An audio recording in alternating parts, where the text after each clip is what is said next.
এ নাও, আর এটা তোমার। মানে? এটা হচ্ছে শর্ট ড্রেস, আজ তোমাদের এটা পরেই ইন্টারভিউ হবে। কিন্তু স্যার এটা দেখে তো অফিসের কোনো ড্রেস কোড বলে মনেই হচ্ছে না। আর তাছাড়া আমি এরকম শর্ট ড্রেস পরতে কমফোর্টেবল নই স্যার। দেখো, তুমি কমফোর্টেবল না তো কি হয়েছে, কিন্তু এটাই আমাদের অফিসের রুলস। আর আজকে আমাদের অফিসের এমডি আসছে, তাই তোমাদেরকে এই ড্রেস পরেই স্যারকে ইমপ্রেস করতে হবে। এই এত নাটক কেন করছিস? সামান্য তো একটা শর্ট ড্রেস পরে নে না, চাকরিটা তো পেয়ে যাবি।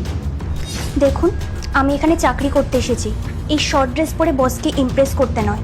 আমি এই পোশাকটা পরতে পারবো না। ওকে লিসেন, তোমরা কে কি করবে সেটা আমি জানি না, বাট এই শর্ট ড্রেস পরা ছাড়া ইন্টারভিউ হবে না। আমি চললাম, তোমরা রেডি হয়ে থেকো। এ কি, আপনি সত্যি ড্রেসটা পরতে যাচ্ছেন?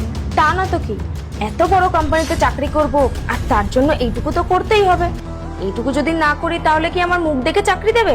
আর তাছাড়া আজকালকার বাজারে পড়াশোনা তো সবাই জানে, এক্সট্রা কিছুও জানতে হয়, তাহলে আর কি এরকম বড় বড় কোম্পানিতে চাকরি পাওয়া যায়। আমি চললাম ড্রেসটা পরতে। এক মিনিট, আপনাকে দেখে তো মনে হচ্ছে আপনি বিবাহিত। আপনি যে এই পোশাকটা পরবেন, আপনার পরিবার বা আপনার হাজবেন্ড কোনো কমপ্লেন করবে না?